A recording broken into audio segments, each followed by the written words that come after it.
Okay, so today we're going to be looking at Saitama, the cryptocurrency token, and this is going to be a spicy video. I'm letting you know now, it's going to be a spicy video. Warning, the following content may contain elements that are not suitable for bag holders. Viewer discretion is advised. It's going to be iffy. Okay, so Saitama, from a super high level, what they're looking to do through the Saitama token is go ahead and pretty much get their fingers in just about any place they can within the cryptocurrency universe. So they have a wallet that they're releasing and actually have released. They're looking at NFTs as well as gaming, and also in the back, also trying to drive forward a community of users to help kind of keep the token viral and gain value and everything for everybody else. Now, if you're new, my name is Ryan. This is the No Autopilot YouTube channel, where my claim to fame, if you can't tell from all these tabs up here, I do deep dives into these projects, trying to leave no stone unturned. Now, Saitama ended up winning a survey that I put out yesterday across a couple different cryptocurrency tokens on, hey, what should we review next? And that's why we're here. And fun fact, I didn't even know Saitama existed prior to it being brought to my attention from my viewers. So for all those people who are going to be saying this is a hit job on Saitama, it's not. I didn't even know it existed. Okay, what else? Dude, this is not financial advice. I'm just some dude on the internet. Don't trust people on the internet. If you're going to make a decision with your money, you want to go ahead and probably take in 2, maybe 3 different sources of information before you go ahead and make a move one way or another. So again, not financial advice. Okay, so Saitama from a high level, and I touched on this a little bit. So they have, again, I'm going to pronounce this wrong the entire video. It's going to be so annoying. I'm sorry. So they have Saitamask, which is going to be a soft wallet for you to be able to buy cryptocurrency, sell cryptocurrency, as well as probably go ahead and have a few other features once it gets fully fleshed out. They have the Saitama Market, which is like a shopping mall that you can access through the Saitamask wallet to be able to use your crypto to buy stuff. Saitama Maker, which is going to be an NFT launchpad. Saitama Edutainment, which is a multi-channel educational project around cryptocurrency for new users. And then finally, Saitama Studios, where they're going to look at the in-house entertainment studio, developing games, TV, shows, books, manga, toys, NFTs, and more. It's a lot. It's a lot for them. So when we look at the markets, this is where the token is currently available. I honestly don't do business with any of these. Bitmart, I take that back. I did use Bitmart a little bit for SafeMoon way back. But this is where you can purchase the token. And if we look at the total wallets, it does seem like it's had a nice little growth over the last 3 months, going back to October. And I think when you look at Saitama, you have to look at it through the lens of a meme coin. And I know that may offend some people, but the value associated with Saitama is really ingrained into the community. And we'll see that fleshed out even more as we get through with the video here. Okay. So how it all started. So Saitama started in May 2021. Due to reasons of force majeure, our main creator had to depart, focus on his personal life, and they in turn handed the reins over to the current team managing the project, which is really weird because there's a lot of projects that have this same exact thing happen. I did a video on SafeMoon, and they had the same thing where, you know, the original founder created it, it blew up, it got too big, he couldn't handle it, so he just turned over millions and millions of dollars worth of wealth to his buddies. Strange. When we look at the team, this is the team. Now, I do like that they're doxed. If you guys have watched some of my other videos, I don't buy stuff if I don't know who the founders are, other than Bitcoin. So I'm happy to see that they have little pictures here, and I went through and I researched all these on reverse image search and all that, and they seem like legitimate pictures. One thing that did bug me, if you go ahead and you click on any of these, it links to that Twitter. It's just going to bring you to the main Saitama Twitter. It doesn't bring you to their individual Twitter, which I know I'm nitpicking here, but still, still. What else we got? I read through the entire white paper. I watched a whole bunch of recent interviews. I dug through all their different announcements and articles. One thing that kind of stood out to me, and I know this is just like whatever, but man, was their disclaimer nailed down. Like if you go and you read this thing, it just nuts and bolts, super, super tight legal language. And I think it's just interesting because when you look at the Saitama website, I'm not saying it's amateurish, but it seems as if it's trying to not try too hard, because that can be unappealing to, new investors and whatever. Whereas this thing is just locked and loaded. Interesting enough. Let's see what we got here. Crypto Morocco. I bought a bag. Seemed interesting. I was interested in the coins they were listing in Saitama Mask, like Dinko, Arca. Not sure about Lily Finance. Oh man, it's interesting you bring up Lily Finance. I got a little bit on that as we get into the video here. Okay, so you're gonna have to take this in stride. I didn't know this protocol existed until this morning, really, when I began to dig into it. Right off the bat, they have these Q&As, which is cool. I like that they're engaging with the community. That's awesome. But it looks like the dude is in his kitchen. And I know, my background, I'm not one to talk, okay? I'm not one to throw stones. But I'm also not running, a couple $100 million cryptocurrency project. So, Russ, if you're listening, you may want to go ahead and tweak that. Get yourself a light or something. In addition to that, they had Max, who kind of covers, it sounded like their technical side.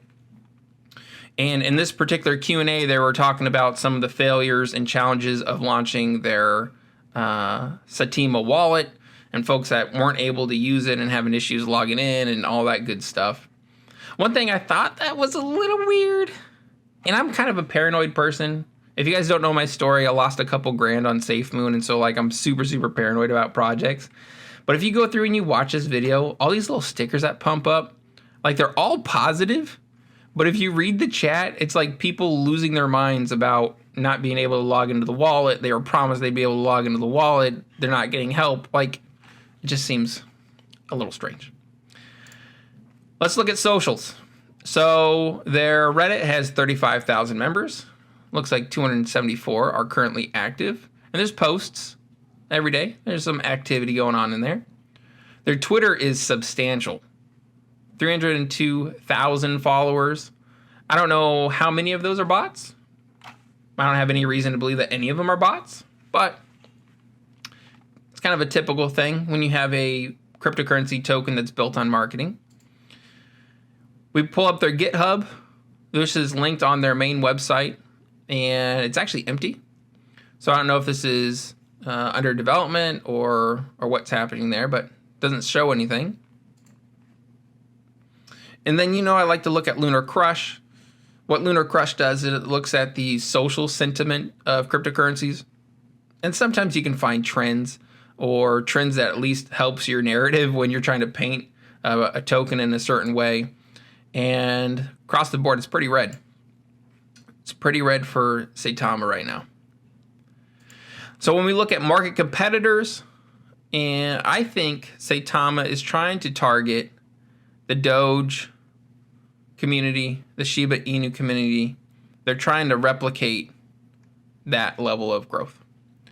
And it'll be seen if they can or not. I think there's definitely some headwinds, and I think there's some positives too, potentially, but definitely some headwinds. So again, we kind of covered their projects that are under development. When I look at growth, if they can get any of these things actually off the ground, I know the Saitama Mask is up and running to a limited degree, but if they can get that nailed down and get some of these other pieces up and running, I think that could add something for all their shillers, all their bag holders, all the people who own the token to go out there and just scream at the mountaintops how they were right, everybody else was wrong, and just kind of help the token blow up in value. Now, when we look at partnerships, they did have a couple partnerships come out. So looks like they're paying for a event space at Crypto Expo Dubai, which sounds super cool. Like, I don't know if anybody wants to send me to Dubai, but I'm open for that. Like, for real, just let me know. In addition to that, they went ahead and they signed a partnership deal with BlazeFire Games. Now, this says it's for $50 million on a multi-year esports sponsorship deal. We don't have any way to verify that that is accurate. It just seems like a lot of money, especially when you pull up the BlazeFire website, and it looks like, let me know in the comment section if I'm wrong, but it looks like they help companies create esports leagues, as well as have some education and development around entering into the career space of running an esports league. So just kind of weird. Just kind of weird. They also mentioned a partnership with Willie D. If you didn't know, Willie D is a member of the Ghetto Boys, a rap group, which I'd be surprised if most of the generation knows about Willie D. I didn't even know about Willie D. I knew about the Ghetto Boys. I didn't know about Willie D. Hydration time. So, look, I'm just going to cut it to the point here. Willie D, I doubt, knows much about crypto. And the opportunity presented to him to make a bunch of money by backing Saitama was probably pretty strong. So I don't really, this doesn't do anything for me. And it probably didn't do anything for you guys either, because you had to Google research who he was. Now, if you are a Saitama holder, chances are you already know what I'm about to say. The partnership with Lily Finance is shady.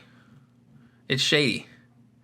Yeah, my mind's playing tricks on me. Dude, that's a banger. I love that song. So, if you don't know, if you haven't watched this, and I'm so sorry, I'm going to pronounce your name wrong probably here, but Rashab? I believe this is Rashab. He had done some due diligence, some deep research into Lily and their partnerships with Saitama, as well as some of the wallets that are connected between those two, and some of the founders that are connected between those two, and it looks pretty bad. It looks pretty bad. I'm not saying it's true. Not financial advice, just some dude on the internet. But I'm going to share with you what he shared. And this is all his content here, so I'm just paraphrasing that. I'm not smart enough to get this put together. I'm just borrowing it from this very, very bright gentleman, Rashab. So, Lily is a subsidiary of Lillian Bay Medical Inc., and they share the same address when you look them up. Now, they have founders, both Steven and Brad. If we hop over here, hold on. Oh, not there. Where you at? Going down to the team page here. Bear with me, guys. This is part of the challenge of going live. You just got to roll with me. Steve. Whoop. Okay. And there was a lawsuit filed against a company based in Florida during COVID that supposedly had a shipment of N95 masks come in, and they promised them to one company. They weren't going to make enough money, and so they ended up selling it to another company for more money. The deal fell through, and they ended up owing that original buyer their money back, and they couldn't pay it. And so they were sued. And so, and all this I'll link in the description down below so you can read it. Here's information about the lawsuit, racketeering charges, in essence, is what they're calling it. And a lot of this is flying back on Brad Beatty, who is one of the main members of Saitama. Now, if we pull up the Lily Finance website, interestingly enough, when this gentleman, again, Rashab, when he did this video back in November, he was able to grab the Lily Finance address, wallet address, which is no longer on the website. And what we're about to cover might tell you why. So what we're looking at here, this is the OG Lily website, or Lily address, okay? So you can see here, Lily created, contract, Lily Finance. Now, if we go ahead, we click on this address right here, 0x3 FD3, 0x3 FD3. This is going to get complicated too, so I'm checking my notes to make sure I'm not misspeaking, because this is really actually quite important. So you can see that they have ETH coming in, ETH going out, and if we follow this address here, on this next page, and again, I'll leave all these links in the description so you can check this out yourself. If we go ahead and we filter by Saitama, all you're going to see is swapping of substantial amount of Saitama tokens for ETH over and over and over and over and over and over again. So what it sounds like, and I could be wrong, if anyone has a conflicting opinion with some facts behind it, let me know in the description down below. But it sounds like the connection between Lily and Saitama is leadership team that work at both, with an early stage wallet that's using the Saitama tokens, flushing them through Lily, swapping them out for ETH, and cashing out. It looks like a rug. It looks like a slow burn rug. So, yeah. Sorry. I got a little bit more. So again, they had this call, and they were going through their Saitama AMA, answering questions from the community. The Saitama mask that was launched, I sorted the user reviews by new, and it just sounds like it's chaos. Doesn't sound like it's going so hot. And then same thing too if you pull up the Apple Store. So they went ahead and they released this FAQ to kind of help guide folks around and answer those questions for them. Now, when we look at roadmap, you know, they have a lot. They have a lot that they could accomplish. I think there's a lot working against it, though. One, if the founding team is in fact slow rugging this, how much money are they really going to dedicate to developers and a marketing team to make all this come to fruition? And I think that's possibly tied to their greed. You know, if they can stave off making millions and millions of dollars now for hundreds of millions of dollars, if they can actually get this thing launched and up and running, maybe it'll happen. Maybe it'll happen. In addition to the roadmap, going through the white paper, supposedly they're going to be looking at launching the Wolfcaster World, which is a video game, play-to-earn game, as well as a retro platformer, which is another play-to-earn game. So they have a lot on their plate,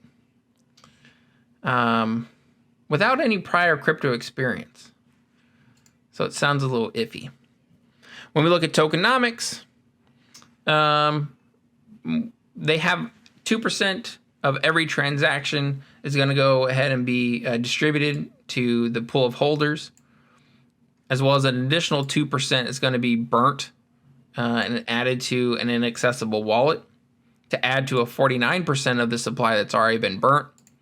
And then they mentioned this anti-whale trap, that they have some tool to help prevent whales from manipulating the price, but I couldn't find any more information on it. So if you have something on that, maybe if you could hit me up in the comment section down below, that'd be hot. I appreciate it. And then finally wrapping it up when we look at the tokens. So 10,000 million, billion, trillion, quadrillion.